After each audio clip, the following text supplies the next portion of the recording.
Okay, Jay, so I just saw Star Wars The Force Awakens for the third time, and it was just as awesome. So awesome that I felt like I just had to come out of hiding. And because I'm currently house hunting, I'm on your set, which is very nice, by the way. Thanks. But Jay, every time I see this movie, I keep seeing it in a whole new light. So after this most recent one, I couldn't help but focus on Kylo Ren. So in particular, I couldn't help but notice like all the things he was doing and how it seemed like there were all of these similarities between Kylo Ren and Severus Snape?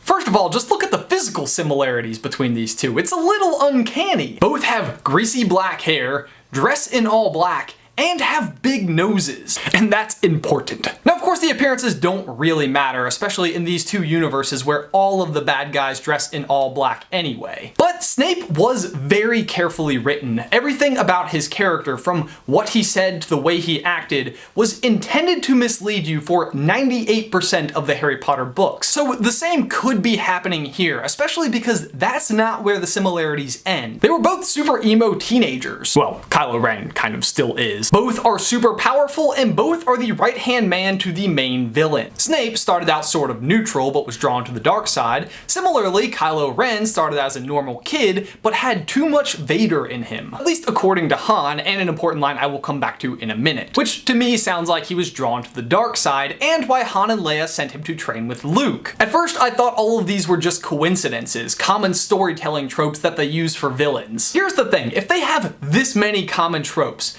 this many parallels, maybe they have a common story too. So we have the advantage of knowing Snape's whole story, and as I started to apply certain elements of it to Kylo Ren, he starts to make a bit more sense. For example, Snape is drawn to the dark side until it kills the woman he loves, at which point he turns and goes to Dumbledore, who makes him a spy. One of the same is true for Kylo Ren, and the dark side killed someone that he loved, so he became a spy or undercover agent for Luke. But I know there's no evidence of this dead person that he loved so much, right? Wrong. At the end of the movie, we see Luke standing next to what looks like a grave. What if that is the grave of Kylo Ren's loved one? Let's go back to that line from Han. There's too much Vader in him. Obviously, Han is right. There are loads of Vader parallels to Kylo Ren's character, but I don't believe Han knows just how right he was. After all, what was Vader's initial motivation for going to the dark side?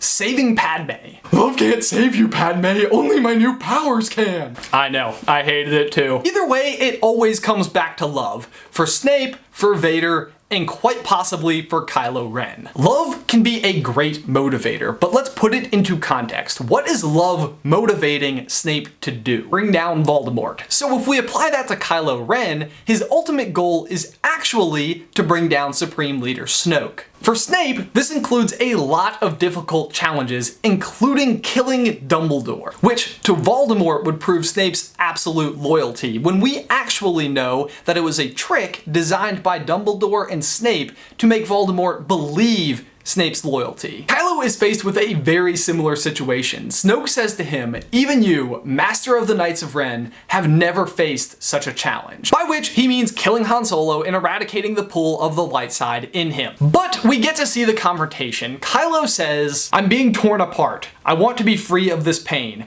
I know what I have to do, but I don't know if I have the strength to do it. Will you help me?" Being torn apart because he does not want to kill his father, but knows that he has to in order to prove his loyalty. But the ultimate twist is that by admitting his pain and asking for his father's help, he is renouncing the dark side and tricking Snoke into believing that he is his right-hand man, when in fact, he Snape killed him. Can we please make that an Urban Dictionary word? You know, killing someone to deceive your dark overlord into believing that you are their ultimate agent.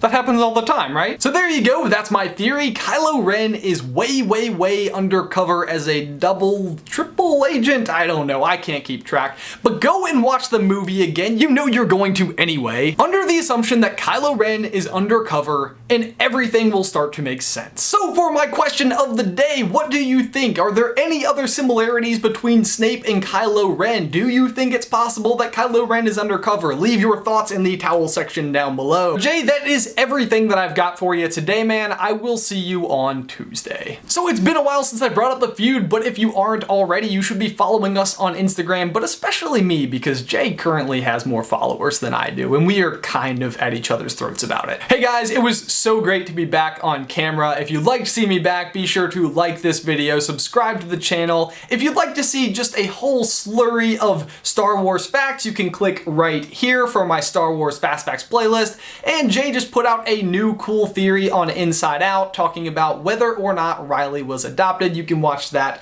right over here.